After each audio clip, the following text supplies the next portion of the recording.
Nem todo fracasso é necessariamente um erro. E um erro será um fracasso realmente quando você não extrair nenhuma lição dele. Não é mais uma frase motivacional. É uma ajuda que vem de Deus, do alto, que vai mudar a tua vida. Se você ainda não é inscrito no nosso canal, se inscreva e a regra básica é essa. Deixa seu like, compartilha este vídeo e seja edificado e assim edifique a outros, ok? Olha só a palavra que Deus colocou no meu espírito e eu quero compartilhar com você. Lucas capítulo 5, versículo de número 5 diz assim: Simão respondeu: Mestre, esforçando-nos a noite inteira, não pegamos nada. Mas porque és tu que está dizendo isto, vou lançar as redes. Que lições nós aprendemos nos fracassos e nos erros de Pedro? Que lições nós aprendemos nos fracassos e nos erros de Pedro? Duas coisas distintas. Bem, Pedro foi um discípulo sincero e ardente e muito amigo do nosso Senhor Jesus. Foi considerado uma das colunas da igreja. Gálatas capítulo 2, versículo 9 diz isso. Pedro era um entusiasta, era um cara voluntarioso. Embora Pedro era um cara impulsivo às vezes, mas também não podemos negar que Pedro ele era um cara bem ousado. Pedro tinha aí seus pontos fortes, mas também ele tinha várias falhas na sua vida, como qualquer pessoa. Mas ainda assim, Deus escolheu Pedro e encontrou em Pedro algo que chamou a atenção. E a pessoa de Pedro se tornou um ícone na igreja primitiva e um ícone através dos séculos. Pedro é um cara que nós já podemos extrair muitas lições da vida dele, dos fracassos e dos erros. E nós podemos aprender a ter uma vida de honra, uma vida de bênçãos, nas lições que aprendemos com a vida desse homem. A história de Pedro começa com um aparente fracasso. A Bíblia diz em Lucas capítulo 5 que eles haviam trabalhado a noite toda e não havia pescado nada. Pedro vive da pescaria. A Bíblia vai dizer no livro de Lucas que eles são sócios de uma pequena peixaria. É Pedro, João, Tiago e André. Pedro é um cara que o bem-estar financeiro dele, da sua família, dependia do sucesso de cada vez que ia para o mar, de cada vez que ele ia pescar. Mas a Bíblia diz que desta vez ele foi e não deu certo. Havia um aparente fracasso. Mas o que nós aprendemos com o fracasso de Pedro naquela noite? Pedro naquela noite, ele não teve a sua pesca, porque se ele tivesse conseguido pescar, ele seria naquele dia apenas um profissional realizado. De repente você diz, mas pastor, a vida é isso, é eu ser um profissional realizado. Nem sempre. Tem pessoas que se realizam numa área da vida, mas não são realizadas em todas. Deus não quer ver você realizado apenas numa área. Deus quer que você viva uma vida plena, realizado em todos os sentidos. Não adianta você ser realizado no sentido profissional, mas não ser realizado no sentido da família. Ser realizado no sentido da família, mas não ser realizado no sentido intelectual. O desejo de Deus é que você seja realizado em tudo. A Bíblia diz, eu vim para que tenha vida e a tenha em abundância. Pedro naquela noite, ele não teve a sua pesca, porque se ele tivesse conseguido pescar, ele seria naquele dia apenas um profissional, teria conseguido a sua realização. Pedro naquela noite, se a sua pescaria tivesse dado certo, lhe daria dinheiro por alguns dias, mas não lhe daria um nome célebre por milênios. Entenda, às vezes perder é melhor do que ganhar. Se Pedro pesca, ele tem dinheiro por uns dias, mas não se ouviria mais falar do nome de Pedro. Mas como Pedro não pescou, ele ganhou um nome célebre, porque Jesus entrou na vida, na história dele, e isso colocou ele na história. Isso fez com que o nome dele fosse conhecido e propagado acerca da fé que ele teve em Cristo e o que ele fez em companhia do nosso Senhor e Salvador Jesus Cristo. Então entenda, a pescaria dele poderia ter lhe dado muito dinheiro naquele dia, mas não um nome célebre por milênios. Entre ganhar algo temporário por dias e ganhar algo por milênios, ganhar algo que seja e que venha marcar gerações futuras, eu prefiro ficar com algo que seja e que vá marcar gerações futuras do que algo que vai simplesmente representar um valor para o momento. Infelizmente, o problema que nós temos hoje é que algumas pessoas não sabem perder. Hoje nós vivemos aí uma geração que não sabe perder. Pedro fracassou, deixou de ganhar por um dia para ganhar por milênios. Então, nós precisamos entender isso. Existe uma geração que não sabe perder. Nós vivemos uma época de uma geração que não pode ouvir não, que só quer ouvir sim. Se ouve não, fica frustrado, quer se suicidar, quer abandonar tudo, fica com raiva, faz biquinho. Entenda, uma geração que não sabe perder também não está pronto para ganhar. Uma geração que não pode ouvir não também não estará apta para ouvir sim. Uma geração que cara feia faz ela desistir de cursos, de família, de projeto, de sonhos. Essa não é uma geração que vai muito longe. Uma geração que após um fracasso cai na inércia. Uma geração que após um fracasso ele fica frustrado. E pior, se ele frustrar, mas superar e seguir em frente, tudo bem. Pior que ele frustra, mas não supera e não segue em frente. Esse é o problema da nossa geração.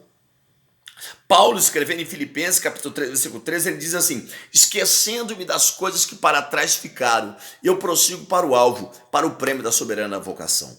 Esquecer das coisas que para trás ficaram não é amnésia, é ainda que essa lembrança exista, ela não me causa mais dor. Esquecendo-me das coisas que para trás ficaram, não é amnésia. Prossigo, é superação. Deus está dizendo, você às vezes fracassa, mas isso não significa que você tem que ser um fracassado. Você perde, mas não significa que você tem que ser um perdedor. Você dá errado na vida, mas não significa que isso tem que te travar e impedir você de tentar de novo. Tem pessoas que deu errado no namoro, no noivado, no casamento, na vida profissional, no curso, e porque ele fracassou uma vez, ele acha que ele tem que viver isso. Toda vez que ele tenta recomeçar, fazer algo novamente, detona um gatilho psíquico e ele não consegue avançar. Deus está dizendo, esquece as coisas que para trás ficou e prossiga. Às vezes você precisa entender que tem fracassos que vêm para te levar depois para uma vida de sucesso. Se Pedro, naquele dia, se ele tivesse obtido sucesso, ou melhor, naquela noite, se ele tivesse obtido o sucesso da pescaria, ele se conformaria em viver apenas uma vida de pescador. É isso aí. Se Pedro tivesse obtido sucesso naquela noite, ele ia se conformar em viver apenas como pescador. Tem gente que se conforma com uma vida muito normal, uma vida muito natural, uma vida muito simples. Ele se adequa àquele estilo de vida e não consegue sair daquilo mais. Deixa eu te dizer uma coisa, seguir Jesus é a grande tacada da vida. Tem pessoas que acham que seguir Jesus é monótono, é viver uma clausura, é viver dentro de um conceito ascético, é viver dentro de uma espécie de um monastério isolado de tudo, dentro da sua bolha religiosa. Seguir a Cristo não é isso. Seguir Cristo é a grande tacada da vida. Todo mundo que experimentou teve algo sobrenatural na sua história, uma mudança radical. Outra coisa, seguir Jesus é viver as maiores aventuras. Tem gente que vive caçando aventuras por aí em tanta coisa.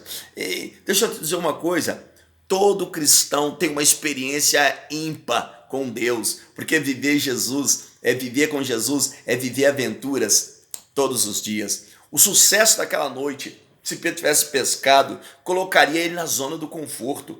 E a zona do conforto é o pior lugar para se estar. Pessoas deixam de reinventar. Pessoas caem na monotonia do casamento. Pessoas deixa de buscar o seu alvo, buscar objetivos maiores. Por quê? Porque ela cai na zona do conforto. Se Pedro pesca, Pedro voltaria para casa, Pedro deixaria as redes ali, depois lavaria, ou pagaria alguém para lavar, ou lavaria depois. Ia viver mais uns dias como pescador e mais uns dias como resultado daquela pesca. Porque às vezes a zona do conforto me paralisa. Tem pessoas que quando a coisa começa a ficar bem para ele vai e se acomoda. Diz, não, tá bom, já cheguei a esse nível intelectual, já cheguei a esse nível de diploma, já cheguei a esse nível financeiro, já cheguei a esse nível ministerial, já cheguei a esse nível de liderança, então eu posso parar por aqui. Sabe? Não é viver uma cobiça, uma ganância exacerbada, crônica, doente, que não faz você parar para ponderar na vida, para absorver as melhores coisas da vida, para aprender com as menores coisas da vida, para desfrutar das coisas simples. Não é disso que eu estou falando. O que eu estou dizendo é você viver dentro de você sempre com aquele desejo saudável de querer ter mais, fazer mais, ir mais longe, ajudar mais pessoas. Então você não pode cair na zona do conforto. Se Pedro, se ele tivesse conseguido pescar naquele dia, ele teria dinheiro no bolso, mas não teria compromisso com uma causa. Deixa eu te dizer uma coisa.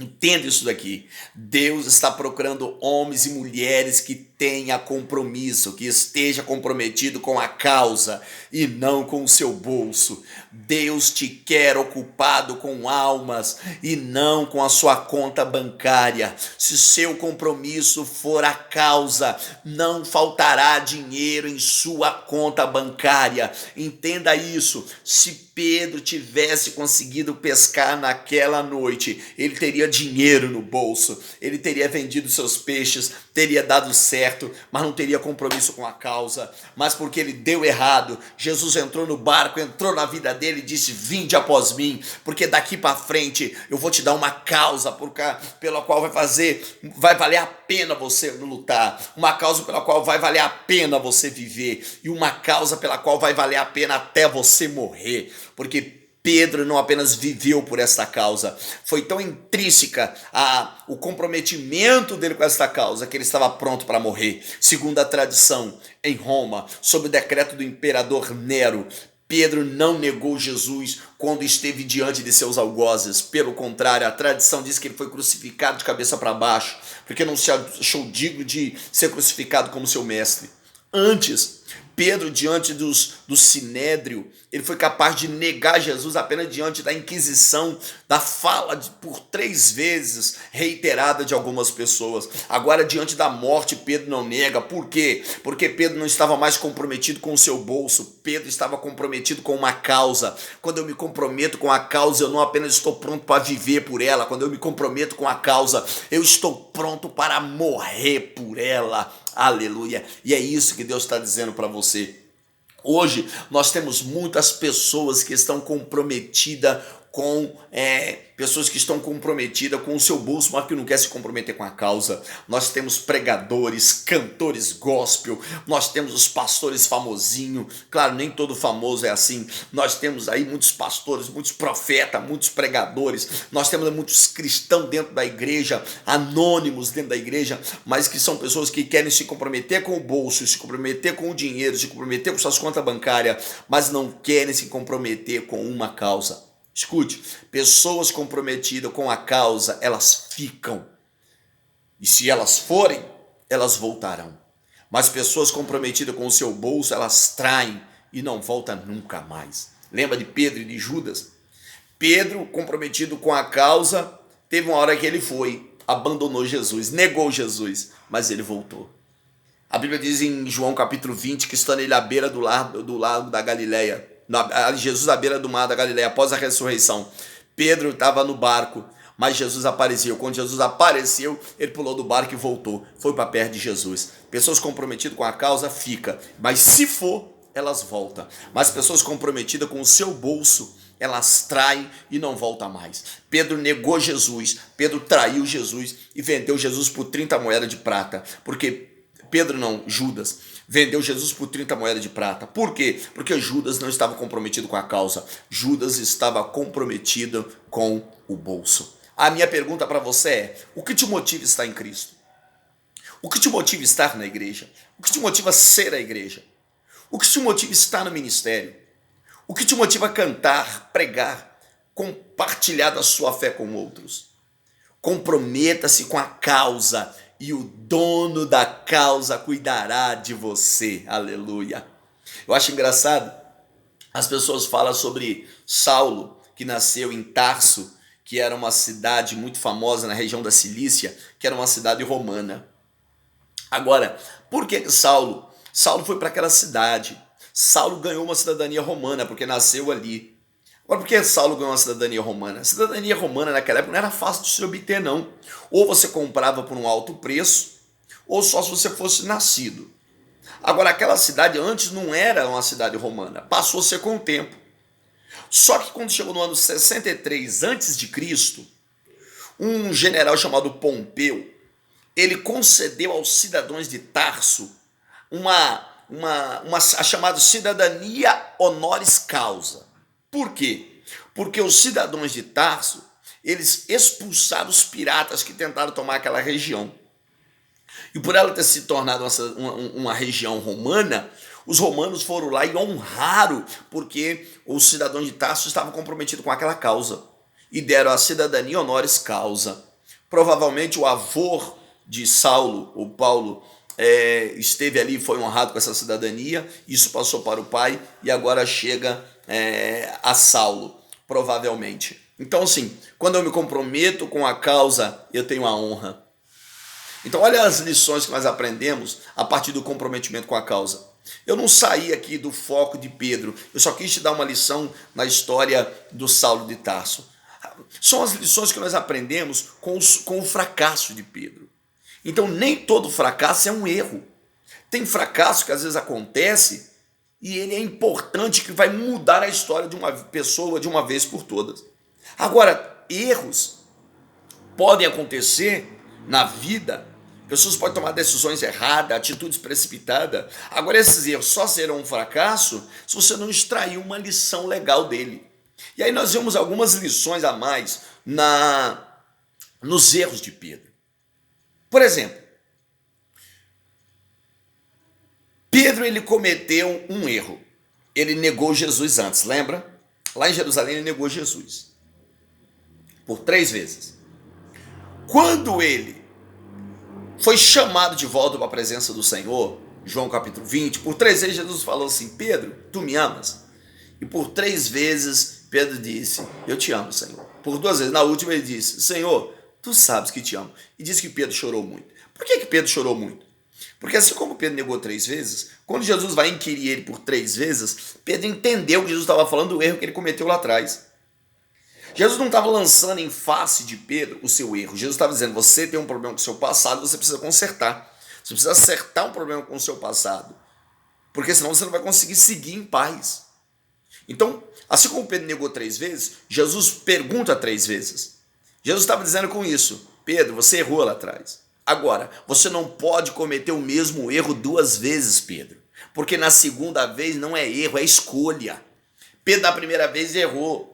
Na segunda vez não é erro, na segunda vez é escolha. Às vezes você só tem paz no seu presente quando você se acerta com o seu passado. Você tem que fazer um inventário da sua vida. Faz uma introspecção, faz uma reflexão, faça uma análise, olha lá atrás. Quando você faz um inventário da vida, quando você faz uma introspecção, você consegue descobrir os erros e fracassos do passado. E com os seus erros do passado, você conserta o seu presente. Tem gente que está querendo ir para caminhos longos, tem pessoas que querem conquistar mais, mas a pessoa nem sabe de onde veio e aí quer saber para onde está indo. Então lembre-se disso, você não pode cometer o mesmo erro 2 vezes, porque na segunda vez não é erro, é escolha. Jesus disse: Pedro, tu me amas, por 3 vezes, para ele se lembrar do erro lá de trás e não errar de novo. Não que Jesus não pudesse perdoar, mas era uma lição que Jesus estava dando. Uma outra coisa que nós aprendemos com o erro de Pedro: quando uma ferramenta de trabalho é certa, mas não dá certo, o que está acontecendo? Precisamos entender que Pedro estava no barco. Pedro estava no mar da Galileia antes de Jesus chegar. Ele estava no lugar certo? Estava. Ele estava com as ferramentas certas? Estava. Estava com a disposição mental certa? Estava. Mas não deu certo a pescaria. Porque às vezes você está no lugar certo, é a pessoa certa com a ferramenta certa. Só que não está dando certo porque Deus está impedindo. Porque Deus tem um plano maior. Entendeu? Às vezes Deus tem um projeto muito maior do que você imagina. Por isso que as coisas não estão dando certo. Mas não se desespera, calma. Daqui a pouco vai tudo se esclarecer. Pedro não deu certo por uns momentos, porque Deus estava impedindo. Ele estava com a ferramenta certa, era a pessoa certa no lugar certo e com a mente certa. Pessoa certa, com ferramenta certa, no lugar certo e com a mente certa, dá certo. Só não dá se Deus impedir. E se Deus impedir, é porque ele tem um propósito maior revelado. Escuta, uma rede ela tem prazo de 4 a 8 anos de vida útil. Se Pedro desse certo e pescasse naquela noite, se ele não tivesse errado naquela noite, de repente tudo se perderia. Talvez aquelas redes já estivessem velhas. Agora, não é assim quando você toma uma decisão sobre o comando de Jesus. Quando você toma uma decisão sobre o comando do nosso Senhor Jesus Cristo, nada se perde, mas tudo se ganha. E se perder, mesmo depois da perda, vira ganho. Porque com Cristo é assim, paradoxal. Não foi o sucesso de Pedro que pôs ele na história. Não foi a decisão certa que colocou Pedro na história. Foi o fracasso de Pedro. Foi o erro de Pedro naquela noite. Foi isso que colocou ele na história. Se ele tivesse dado certo, ele seria só mais um pescador. Mas porque ele deu errado, Jesus entrou na vida dele, no barco dele, e colocou ele como apóstolo, como comprometido com uma causa, e colocou o nome dele célebre, conhecido e inspirador para tantas pessoas. Sabe o que eu estou dizendo? O seu fracasso, os seus erros, não vai te tirar você da história, vai te colocar nela e vai te colocar para viver uma história melhor se você aprender com ele alguma coisa, se aprender com esses erros alguma coisa e se ficar firme com Jesus Cristo e seguir em frente. Pedro, ele deu certo, não foi porque ele fracassou apenas ou errou apenas, mas ele deu certo porque no fracasso e no erro, Jesus entrou. E quando Jesus entra, a história muda. Um abraço, Deus abençoe. Pastor Márcio Leopoldino. Se você ainda não é inscrito no nosso canal, se inscreva. Nos segue lá no Instagram, Márcio Leopoldino Oficial. E seja abençoado em nome de